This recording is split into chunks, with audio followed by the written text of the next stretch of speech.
నన్ను బలపర్చు క్రీస్తు యందు నేను సమస్తము చేయగలను. దేవుడు మన పక్షమునుండగా మనకి విరోధి ఎవడు? ఆమేన్, ఆమేన్. దేవుడు తన మందిరముగా మనల్ని మార్చుకుంటూ ఉన్నారు అని, ఇక ఆయన నివసించే ఆలయంగా మనం ఉండాలి అని, అలా దేవుడు మనల్ని తీర్చిదిద్దాలని, మన మధ్యలో నివసించాలని ఆయన ఆశపడుతున్నారని, ఆయన మన మధ్యలో నివసించడం మాత్రమే కాదు, మనం ఆయన నివసించే ఆ చోటుకు ఆయన తీసుకుని వెళ్ళాలని, మనకు కొత్త ఆకాశమును, కొత్త భూమిని, ఇంకా యెరూషలేము పట్టణమును, కొత్త యెరూషలేము పట్టణమును ఆయన సిద్ధపరిచి ఉన్నారని మనం తెలుసుకుంటూ ఉన్నాం. ఇక దాని లోపల కొన్ని ప్రత్యేకతలను ప్రభు అక్కడ రాయిస్తూ ఉన్నారు. వాటిని కూడా ఈరోజు చూసుకుందాం రండి. ప్రకటన గ్రంథం 21వ అధ్యాయం, ప్రకటన గ్రంథం 21వ అధ్యాయం 24వ వచనం నుండి 22వ అధ్యాయం 5వ వచనం వరకు చదువుకుందాం.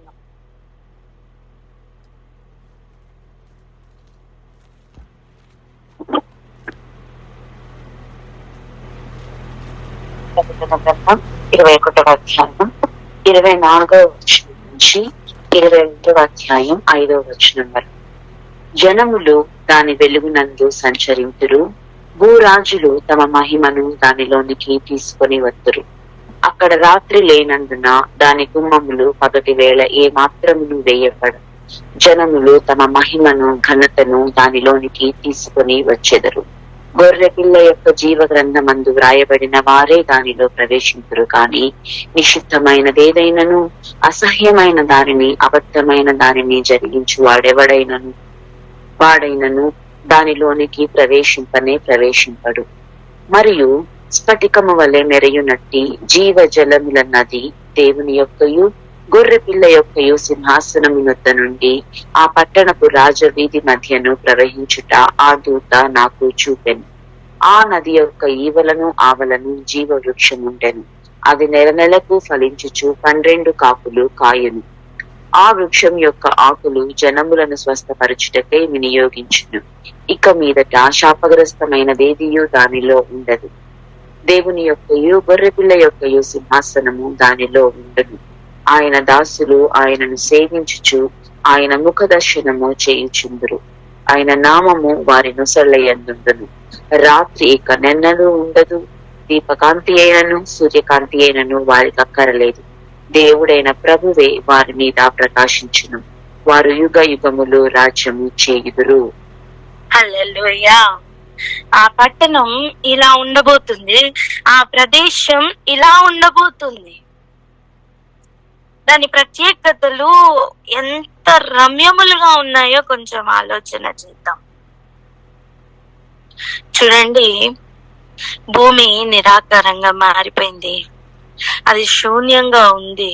ఆ సమయం దేవుని ఆత్మ అల్లాడుతూ వెలుగు కమ్మని ఆ చీకటి మీద, ఆ అగాధ జలాల మీద ఆయన పలికిన ఆ దినం మనం ఆదికాండంలో చదువుకుంటూ ఉన్నాం.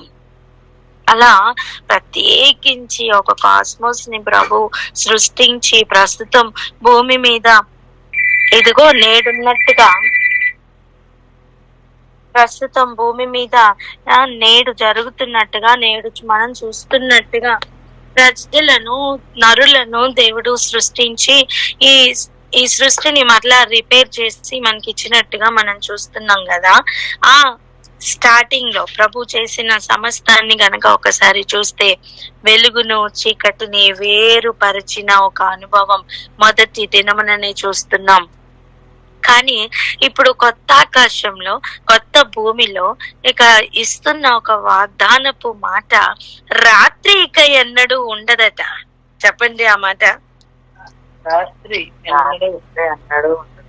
రాత్రికి ఎన్నడూ ఉండదు. ఆ మాట చెప్తాం. అసలు రాత్రి అని ఎలా వచ్చిందో చూడండి. మనం వెళ్దాం ఒకసారి ఆదికాండం 1వ అధ్యాయం 5వ వచనం చూడండి. దేవుడు వెలుగునకు పగలనియు చీకటికి రాత్రి అనియు పేరు పెట్టెను. ఆ మాట అందరూ కలిసి చెప్దామా? దేవుడు వెలుగునకు పగలనియు చీకటికి రాత్రి అనియు పేరు పెట్టెను. హల్లెలూయా. ఇప్పుడు చూడండి ఆయన పేరు పెడుతున్న సమయం, రాత్రి అని పేరు పెడుతున్న ఆ సమయమే రాత్రి ఇక ఎన్నడూ ఉండని దినములు ఆయన చూశారు. ఆమేనని చెప్తాం. వెలుగు కలుగును గాక అని పలుకుతున్న సమయమే వెలుగు మాత్రమే ప్రకాశించు ఆ దినములు ఆయన ముందుగానే చూశారు. ఆమేనని చెప్తాం. భూమి మీద జరుగుతున్న ప్రతి సకల కార్యములు ఆయన ముందుగానే చూశారు. ఆ మాటకొస్తే అసలు భూమి మీద ఆయన టైం లైన్ ప్రకారం ఎన్ని దినములు అయ్యాయి? ప్రస్తుతం వరకు మనం చూస్తే 6 దినములే అయ్యాయి. ఆయన దృష్టికి 1000 దినములు 1000 సంవత్సరములు ఒక దినము కదా. మరి 6000 సంవత్సరాల చరిత్ర మనం చూస్తున్నాం. అప్పుడు ఎన్ని దినములు అయ్యాయి? 6 దినములు అయ్యాయి. 6 దినములు అయితే మనం నిన్న మొన్న చదువుకుంటున్న వాక్య భాగంలో ఒక మాటను చూసుకుందాం రండి. హెబ్రీయులకు రాసిన పత్రిక 11వ అధ్యాయం, 9వ అధ్యాయం. హెబ్రీయులకు రాసిన పత్రిక 9వ అధ్యాయం చూడండి. 26వ వచనం ఒక్కసారి చదవండి. 26. 26వ వచనం. అట్లైన ఎడమ జగత్తు పునాది వేయబడినది మొదలుకొని ఆయన అనేక పర్యాయములు శ్రమ పడవలసి వచ్చింది.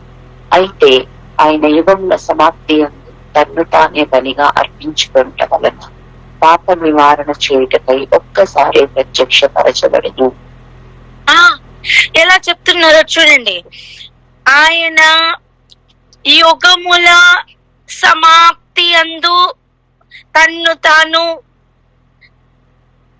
తానే బలిగా అర్పించుకొనుట వలన పాప నివారణ చేయుటకి. అక్కడ మాట అండర్లైన్ చేయండి. ఆయన యుగముల సమాప్తి అందు, మనకి ఒక యుగం అని చెప్తున్న సమయం 1000 సంవత్సరాలు మనకి ఒక యుగం. ఇప్పుడు మనకి 6000 సంవత్సరాలు అంటే ఎన్ని యుగాలు అయినట్టు? మనకి మన టైం లైన్ ప్రకారం మనకి 6 యుగములు, అంతే కదా. 1000 సంవత్సరాలు మనకి ఒక యుగం. అప్పుడు మనకి 6000 సంవత్సరాలు అయినాయి కాబట్టి మనకి 6 యుగాల లెక్క కదా. కానీ దేవుని లెక్క ప్రకారం ఇవి ఎన్ని దినములు? 6 దినములే. కానీ ఇప్పుడు దేవుని లెక్క ప్రకారమే యుగముల సమాప్తి అందు తన్ను తానే బలిగా అర్పించుకున్నారని వాక్యం చెప్తుంది. అంటే ఈ 6000 సంవత్సరాలకి ముందు ఉన్న కాలం మనకి తెలీదండి. కానీ భూమికి పునాది వేసేటప్పుడే జయోధ్వనులు వినపడ్డాయి. ఆమేనని చెప్తాం. సో భూమి మీద ఆయన చేయబోతున్న గొప్ప కార్యం ఏంటో తెలుసా? రాత్రి ఇక ఎన్నడూ ఉండదు అనే ఒక పీరియడ్ ని ఆయన అప్పుడే చూశారు. ఎంతమందికి అర్థమవుతుంది? దేవుడే ప్రకాశించు ఆ కొత్త భూమి, ఆ కొత్త ఆకాశం, ఆ కొత్త యెరూషలేము పట్టణం ఆయన ముందుగానే చూశారు. అండ్ అది ఆయన ప్రణాళిక.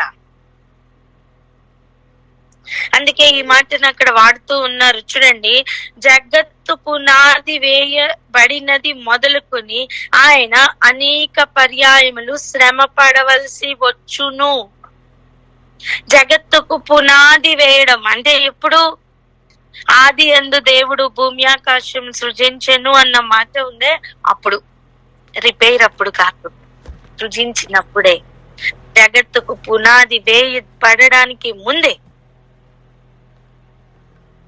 ఆయన తన ప్రణాళికను సిద్ధపరిచి ఉంచారు. ఇది ఒకనాటి ప్రణాళిక కాదు అంటున్నా నేను, దాని సంకల్పం అంటున్నా నేను. ఎందుకంటే రిపేర్ అయిన సమయం భూమి ఒక షేప్లెస్ స్థితిలో, నిరాకారంగా, శూన్యంగా ఉన్న సమయం, చీకటి దానిపైన ఉందట. చీకటి ఎలా ఉందో చూడండి. ఈ చీకటి ఎటువంటి చీకటో చూడండి. చీకటి అగాధ జలముల పైన కమ్మి ఉండెను. 2వ వచనం ఏంటండి? చీకటి అగాధ జలముల పైన కమ్మి ఉండెను. అర్థం, జలములు, భూమి మీద జలములు, ఆ జలముల పైన చీకటి కమ్మి ఉందట. ఇప్పుడు ఆ చీకటికి దేవుడు వేరుపరిచిన తర్వాత పెట్టిన పేరే రాత్రి. చెప్పండి ఏంటి? రాత్రి. చెప్పాలి, రాత్రి. ఇప్పుడు మనం చదువుకుంటున్న ప్రకటన గ్రంథం 22వ అధ్యాయంలో 22వ అధ్యాయం చూడండి, 5వ వచనం, రాత్రి ఇక ఎన్నడూ ఉండదు. అర్థం, చీకటి ఇక ఎన్నడూ ఉండదు. ఆమేనని చెప్తాం. అర్థమవుతుందా? ఒక ఎత్తు, ఒక పల్ మనం చూస్తున్నాం. ఒక ఉన్నతమైన స్థితి, ఒక దీన స్థితి, ఒక లోయ వంటి స్థితిలో మనం చూస్తున్నాం. ఒక రాత్రి, ఒక పగలు వంటి అనుభవాలు మనం అనుభవిస్తూ ఉన్నాం. ఇదిగో రాత్రి ఇక ఎన్నడూ ఉండని దినముల కొరకు దేవుడు నిన్ను నన్ను ప్రిపేర్ చేస్తున్నారు నాన్న. ఈ రోజు చూస్తున్న చీకటి ఇక ఎన్నడూ ఉండదు. ప్రభు ముఖం మరుగుపరచబడలేదు. ఈ సమయం విశ్వాసం ఉంచి ఆయన మీద ముందుకు కదులుదాం. ఆయన ఇచ్చిన వాగ్దానం నెరవేర్చబడు దినముల్లో మనం ఉన్నాం. ఎందుకు తెలుసా? సృష్టి మిగుల ఆశతో ఎదురు చూస్తుందండి యుగముల అంతం ఎప్పుడు అని. యేసు ప్రభు వారు పుట్టినప్పుడు నేను అంటాను, ప్రజలందరికీ మహా సంతోషం కలగబోవు సువార్త కదా అది. అది ఎలా అంత శుభవార్త అయిందో తెలుసా? యుగముల అంతం అది. చెప్పండి, యుగముల అంతం. అర్థం, రాత్రి పగలు ఇటువంటి అనుభవాలు ఉన్న యుగముల అంతం అది.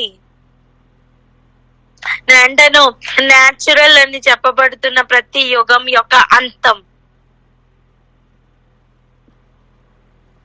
ఇది ఇలాగే, ఇదే డాక్టరీన్ అని చెప్తూ, ఇది ఇలాగే అని చెప్తూ, ఇదే నీతి అని చెప్తూ దేవుని నీతిని అడ్డగిస్తూ ఉన్న, నీతి పరిపాలిస్తున్న యుగముల అంతం అది. ఎంతమందికి అర్థమవుతుంది? రాత్రి ఇక ఎన్నడూ ఉండదు అనే మాట చిన్న మాట కాదు.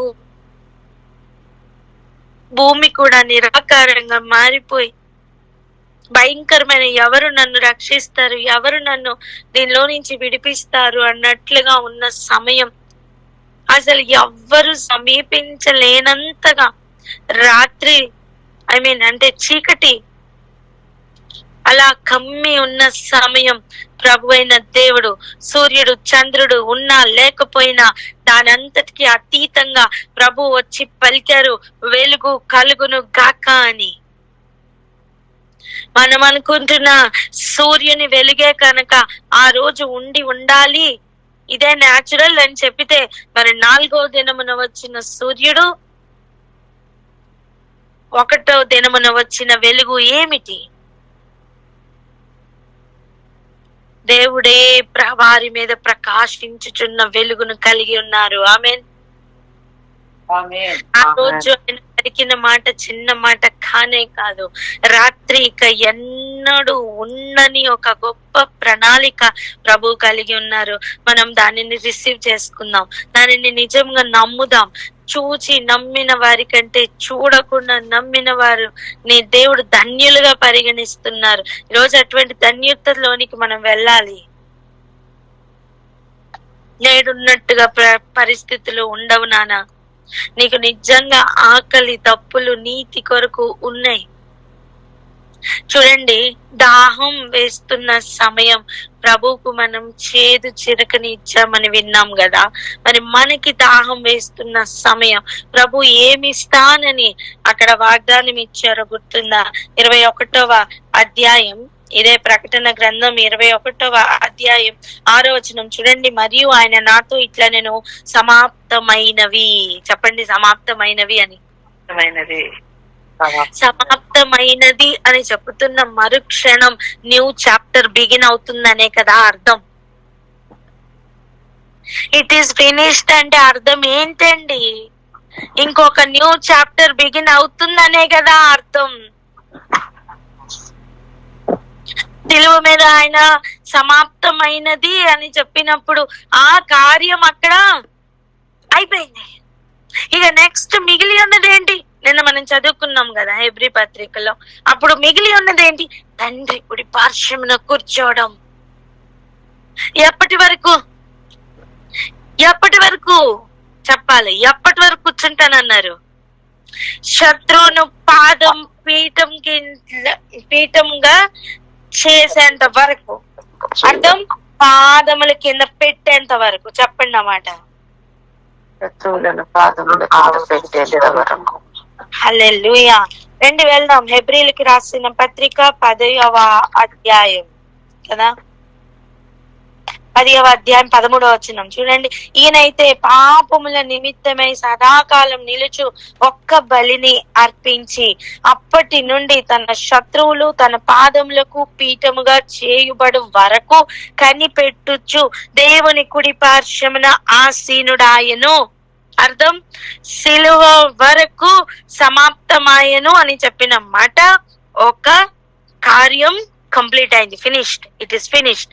ఇప్పుడు అక్కడి నుంచి శత్రువులను పాదపీఠంగా చేసేంత వరకు ఆ పీరియడ్ మరలా చెప్తున్నారు సమాప్తమైనది అని. ఆమె నేను చెప్తాం.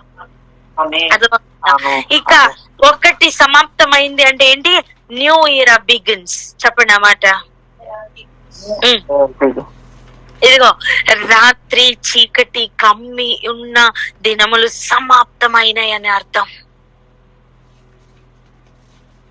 అందుకే చూడండి అక్కడ చెప్తున్న మాట 6వ వచనం, అంటే 21వ అధ్యాయం 6వ వచనం ప్రకటన గ్రంథం చూడండి. మరియు ఆయన నాతో ఇట్లా, నేను సమాప్తమైనవి. ఆ సమాప్తమైనవి అనే మాటను అండర్లైన్ చేయండి. సిలువ మీద ఆయన చేసిన కార్యం సమాప్తమైనప్పుడు ఒకసారి సమాప్తమైనవి అని చెప్పారు. ఆ తర్వాత ఆయన పూర్తి అధికారం పొందుకొని తండ్రి యొక్క కుడి పార్శ్వమున కూర్చున్న తర్వాత అక్కడ నుంచి ఆయన కనిపెట్టుకుంటూ ఉన్నారు. చెప్పండి మాట, కనిపెట్టుకుంటూ ఉన్నారని. కనిపెట్టుకుంటూ ఉన్నారు. నానా ఒక మాట చెప్పనివ్వండి. మనం భూమి మీద ఆయన ఎప్పుడు వస్తారా అని కనిపెట్టుకుంటున్నాం, ఆయన కూడా ఎప్పుడు తీసుకెళ్దామా అని కనిపెట్టుకుంటూ ఉన్నారు. హల్లెలూయా. మనం భూమి మీద ఆయన ఎప్పుడు విడిపిస్తారా అని కనిపెట్టుకుంటూ ఉన్నాం. ఆయన కూడా ఇది సమాప్తమైనవి అని చెప్పడం కోసం కనిపెట్టుకుని ఉన్నారు. ఈ ఆత్మ యొక్క ఘోష సంఘానికి మాత్రమే అర్థమవుతుంది. ఆమేన్ చెప్తాం. హల్లెలూయా.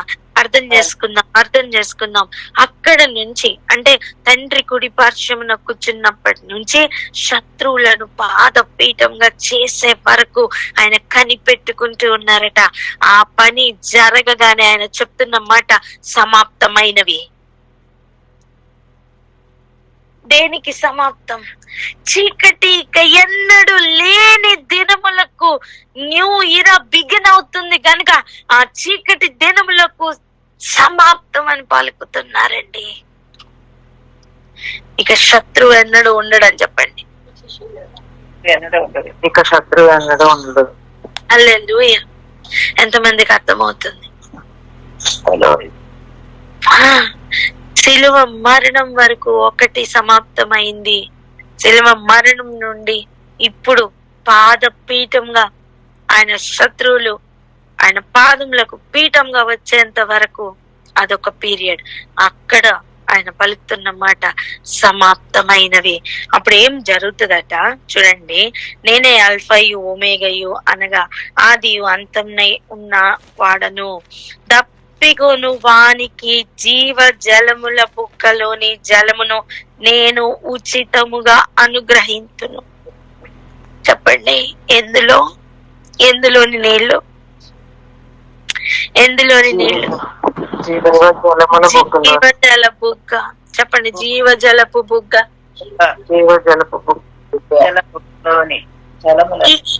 ఈ బుగ్గ ఎటువంటిదో తెలుసా? ఈ బుగ్గ ఎటువంటిదో తెలుసా? ఏదైనా వనంలో ఒక నది బయలుదేరింది. ఆ నది 4 పాయలు అయిందని మనం చదువుతున్నాం. వాటన్నిటి గురించి అధ్యయనం చేస్తున్నాం. అది జీవజల నది కాదు. మనకి సైన్స్ సోషల్ లో చదివేటప్పుడు జీవనదులు అని చెప్పి కొన్ని నదుల పేర్లు పెట్టారు.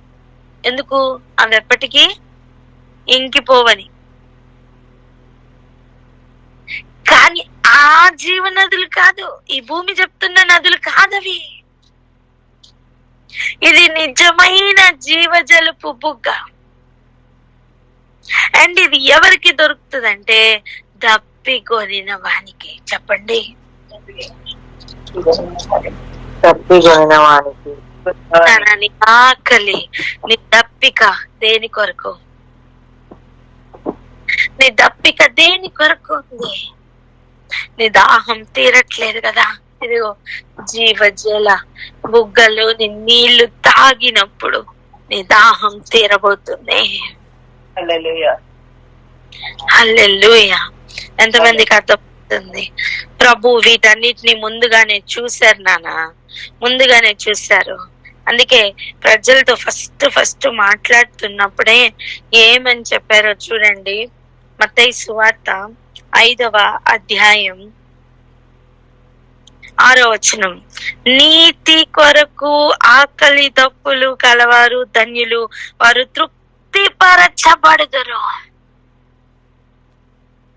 నీ దప్పిక నీతి కొరకైతే, హల్లెలూయా, అర్థమవుతుందా? నీ దప్పిక దేని కొరకు? నీతి కొరకైతే. ఈ చీకటి, ఈ అవినీతి, ఇవన్నీ చూసి ఇసిగిపోతున్నావు కదా, అలిసిపోతున్నావు కదా. ఈరోజు ధైర్యం తెచ్చుకో. ఈ దప్పిక దేవుడు తీర్చబోతున్నారు. ఇవన్నీ సమాప్తమైనప్పుడు జీవ జలపు బుగ్గ ఓపెన్ అవ్వబోతుంది. ఆయన ఎలా అయితే తండ్రి కుడి పార్శ్వమున కనిపెట్టుకుని ఉన్నారు, నువ్వు కూడా భూమి మీద నుంచి అలాగనే కనిపెట్టుకుని ఉండు. నీ దప్పిక మేలుకే, నీ ఆకలి మేలుకే. చెప్పండి, దప్పిక మేలుకే, నీ ఆకలి మేలుకే. హల్లెలూయా. ఈ ఆకలిని తీర్చడానికి ఈ జీవ జలపు బుగ్గలోని నీరు ప్రవహిస్తుంది. ఈ ప్రవహిస్తున్న నీరు ఏం జరుగుతుందో చూడండి. ఈ ప్రవహిస్తున్న నీరు ఏం జరుగుతుందో చూడండి. 22వ అధ్యాయం 1వ వచనం. మరియు స్ఫటికము వలె మెరయునట్టు జీవ జలముల నది దేవుని యొక్కయు గొర్రెపిల్ల యొక్కయు సింహాసనము నొద్ద నుండి ఆ పట్టణపు రాజ వీధి మధ్యను ప్రవహించుట ఆ దూత నాకు చూపెను. హల్లెలూయా. ఒక్కసారి ఆలోచించు. ఆది కాండంలో నీకు ఆ నది స్టార్ట్ అయింది కదా, ఆది కాండంలో ఆ నది స్టార్ట్ అయింది. అది ఎందుకు స్టార్ట్ అయింది? దేని కొరకు అక్కడ ఆ నది వచ్చింది? చూడండి 10వ వచనం, 2వ అధ్యాయం 10వ వచనం చూడండి. మరియు ఆ తోటను తడుపుటకు ఏదేనులో నుండి ఒక నది బయలుదేరి అక్కడ నుండి చీలిపోయి 4 శాఖలాయెను. ఆ నది దేనికట? ఏదేను తడపడానికి అని చెప్పండి. హల్లెలూయా. ఆ నది దేనికి? ఏదేనును తడపడానికి. ఓ మాట చెప్పనా, నీకు ఇక్కడ స్టార్ట్ అవుతున్న ఈ జీవజలపు నది యొక్క ఈ బుగ్గలోని ఈ నది ఎలా ప్రవహిస్తుందో తెలుసా? ఈ పట్టణమును తడపడానికి. ప్రస్తుతం నువ్వు చూస్తున్న నది, ప్రస్తుతం నువ్వు చూస్తున్న నీరు ఎంత తాగినా దాహం తీరుతుందా? తీరదు నాన్న. ఇది ఈ నది నీరు ఏదైనా తోటను తడిపినట్టే ఉంటుంది గాని చీకటి ఇక లేని దినములు కాదవి. రాత్రి పగలు ఇలా ఒక అనుభవం గడుపుతూ ఉండవలసిన దినాలే. కానీ ప్రభు ప్లాన్ చేసిన దినములు చాలా ఉన్నతమైన దినములు. ఎంత అంటే మనం ఆశ పెట్టుకోగలిగిన దినాలు. చెప్పండి, ఆశ పెట్టుకోగలిగిన దినములు. అర్థమైందా? మనం ఒక్కోసారి అంటే ఇంకేమీ చేయలేమండి అని విడిచిపెడుతూ ఉంటాం కదా.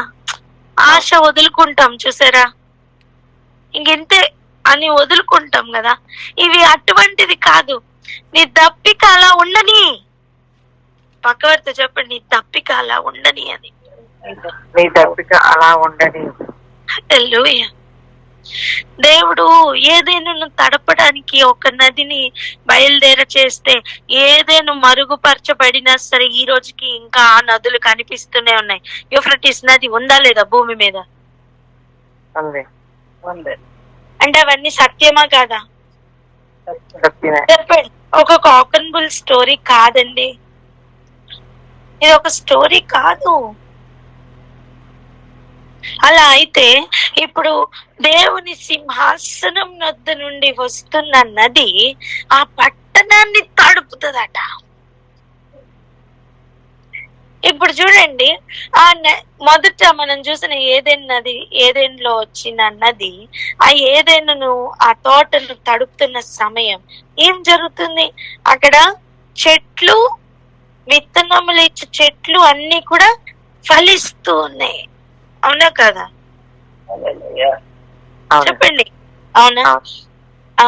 అలాంటిది ఇప్పుడు ఇక రాత్రి ఎన్నడూ లేని అనుభవంలో దేవుని సింహాసనం నొద్దు నుండి ఒక నది వస్తే, ఆ నది దగ్గర ఉన్న చెట్లు చూడండి ఎలా ఉన్నాయో. ఆ పట్టణపు రాజ వీధి మధ్యను ప్రవహించుట ఆ దూత నాకు చూపెను. ఆ నది యొక్క ఈవల ఆవల జీవ వృక్షం ఉండెను. ఇటు అట్టు కూడా జీవ వృక్షమే. నీకు ఏదైనా వనంలోనైనా కనీసం జీవ వృక్షం ఉండెను, పక్కనే ఏమి ఉండెను? మంచి చెడుల ఫలంనిచ్చు తెలివినిచ్చు వృక్షం కూడా ఉండెను. చదవండి అన్నమాట. రండి వెళ్దాం. ఆదికాండం 2వ అధ్యాయం 9వ వచనం చూడండి. మరియు లేదా 8 నుంచి నేను చదువుతున్నాను చూడండి. దేవుడైన యెహోవా తూర్పున ఏదెనులో ఒక తోట వేసి దానిని నిర్మించిన నరుని దానిలో ఉంచెను. 9వ వచనం. మరియు దేవుడైన యెహోవా చూపునకు రమ్యమైనదియు ఆహారమునకు మంచిదియునైన ప్రతి వృక్షమును ఆ తోట మధ్యను జీవ వృక్షమును మంచి చెడ్డల తెలివినిచ్చు వృక్షమును నేలను మొలిపించెను. ఏమేం మొలిపించారట? అటు జీవవృక్షాలు, జీవవృక్షం ఉంది, ఇంకేముంది? మంచి చెట్ల తెలివిచ్చే వృక్షం ఉంది. మళ్ళా ఇంకేమున్నాయి? ఆహారానికి మంచిదైన ప్రతి వృక్షం ఉంది. వీటిని తడపడానికి, వీటిని పోషించడానికి, అవి ఫలించినట్లుగా ఈ నది కూడా తోటను తడపడానికి దేవుడు అలౌ చేశారు. నువ్వు కొత్త ఆకాశం, కొత్త భూమి, ఇవన్నీ ఎలా ఉండబోతున్నాయి జస్ట్ ఒక శాంపుల్ చూపించారంటే. చెప్తున్నారు శాంపుల్ గా మాత్రమేనండి. అక్కడ ఎలా ఉండబోతుందో చెప్తున్నారు. మీరు చూడండి, ఆ నది 4 శాఖలు అయింది కదా, ఒక్కొక్క దానికి ఎంత స్పెషాలిటీ రాశారో చూసారా? అక్కడ చీలిపోయి 4 శాఖలు అయితే మొదటిది పీషోను, అది హవీలా దేశం అంతా చుట్టూ పార్చున్నది. అక్కడ ఏమున్నది? బంగారం ఉన్నది. ఆ బంగారం శ్రేష్టమైనదట. అక్కడ బోళం గోమేదిక కూడా దొరుకుతుందట. రెండవది కుష్ దేశం చుట్టూ పార్చున్నది. మూడవది హిద్దికేలు.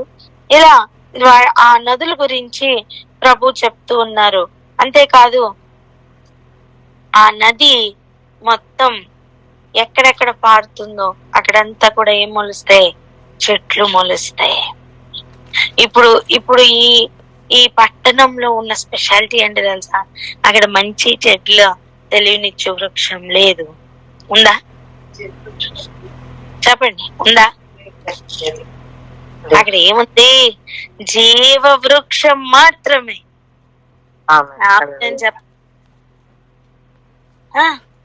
నదికి ఇటు ఉంది, అటు ఉంది. అసలు మనం పాపం చేసిన తర్వాత ఆ జీవ వృక్షంకి వెళ్ళకూడదని ఆ మార్గంలో ప్రభు ఏం నిలబెట్టారు?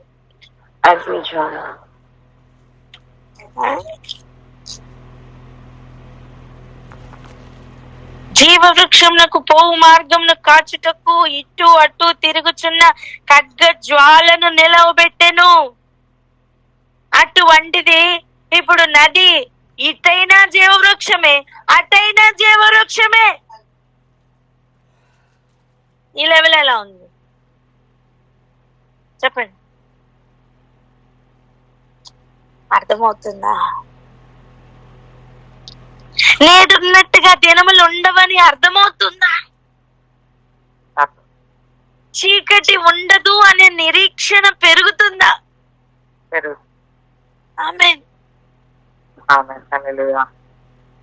ఈ దప్పిక మంచిదే, ఎందుకంటే దప్పికొనిన వాడికేనండి ఆ నీటి విలువ తెలుస్తుంది.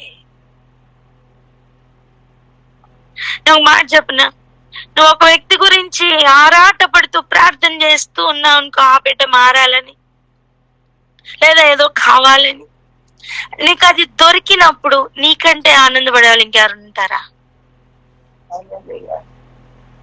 ఎవరన్నా ఉంటారా? ఉండరు. ఏంటి కారణం?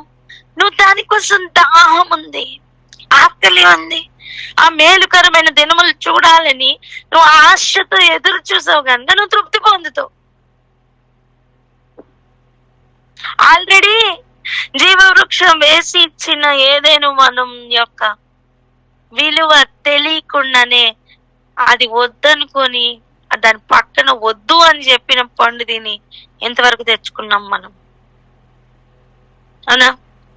కానీ పరిస్థితులు అలా కాకుండా ఇప్పుడు ఇటు చూసినా జీవవృక్షమే, అటు చూసినా జీవవృక్షమే. మరి అటువంటి దినములు కావాలి అంటే ఒక దాహం వద్దా? కావాలి.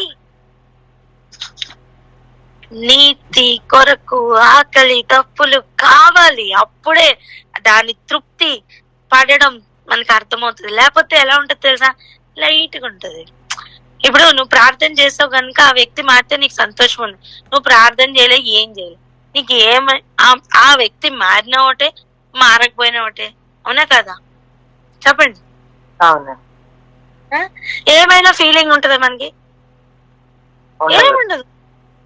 కానీ నీకు ఒక ఆకలి ఉందనుకో, దాని విలువ తెలుస్తుంది. కడుపు నిండిన వారికి తేనె పట్టు ఇచ్చినా సరే వాడు ఏం చేస్తాడు? ఏం చేస్తాడు? కాలుతో తన్నేస్తాడు. ఎందుకు? దాని విలువ తెలీదు, ఆకలి విలువ తెలీదు. అలా కాకుండా ఇప్పుడున్న దప్పిక ఎందుకో ఇప్పుడు అర్థమైందా? ఇప్పుడున్న ఆకలి ఎందుకో ఇప్పుడు అర్థమైందా? ఒక్కసారి ఆలోచించండి. ఏదైనా మనం నుండి బయలుదేరిన నది ఈనాటికి కూడా ఒక నది పక్కన ఉన్న ల్యాండ్స్ అన్ని అంత ఫెర్టైల్ గా ఉంటే, పట్టణాన్ని తడపడానికి ప్రభు సింహాసనం యొద్ద నుండే ఒక నది బయలుదేరుతుందంటే, ఆ నదికి ఇటు అటు జీవ వృక్షాలు ఉన్నాయి అంటే ఇక అది ఆ రేంజ్ ఎలా ఉండబోతుందో తెలుసా? నేడున్న ఆకలి తీరబోతుంది, నేడున్న దప్పిక ఆ నీళ్ల ద్వారా తీరబోతుంది.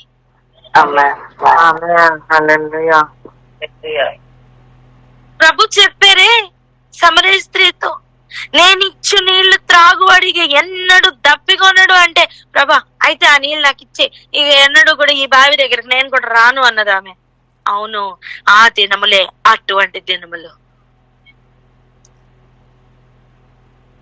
అవును, ఆ నీటిని తాగి ఇక ఎన్నడూ దప్పిక లేనట్లుగా ఆ నీళ్ళ యొద్దే అలా తృప్తి పొందుతున్న దినములు ఎప్పటి వరకు అంటే ఇక యుగ యుగములు. చెప్పండి ఆ మాట.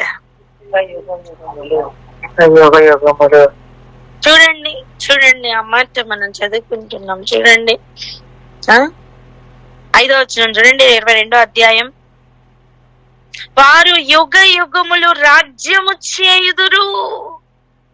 నీకు యుగముల అంతమందు ఆయన భూమి మీదకి వచ్చి ఆయన బలిని అర్పించారు. ఒక్కసారి బలిని అర్పించారు అంటే మరి యుగ యుగములు రాజ్యములు చేసే యుగాలు ఏంటండి?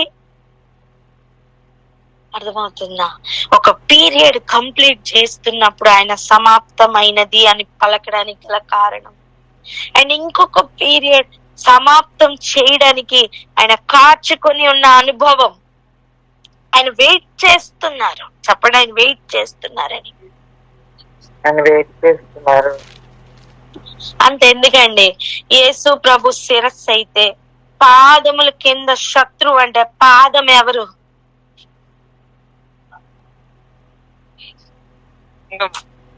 అర్థం కాలే. ఒక ఫుల్ బాడీ, శిరస్సు యేసయ్య, శరీరం ఎవరు? సంఘం. శరీరం ఎవరండి? సంఘం. ఇప్పుడు పాదముల కింద ఆ శత్రువు అంటే సంఘం యొక్క పాదముల కింద కదా. సంఘమే కదా, నెక్ నుంచి పాదముల వరకు సంఘమే కదా, ప్రతి అవయవం. పాదములను మనం అంత సూపర్ గా చూడమేమో. బాడీ మొత్తంలో చాలా ఇంపార్టెన్స్ ఇచ్చే పార్ట్ ఏంటి? ఫేస్. అంటే ముఖానికి తలకి ఉన్నంత వాల్యూ పాదాలకు ఉంటుందా? చెప్పండి, ఉండదా? ఉండదు. అటువంటివి ఆ పాదాలకి కింద శత్రువు.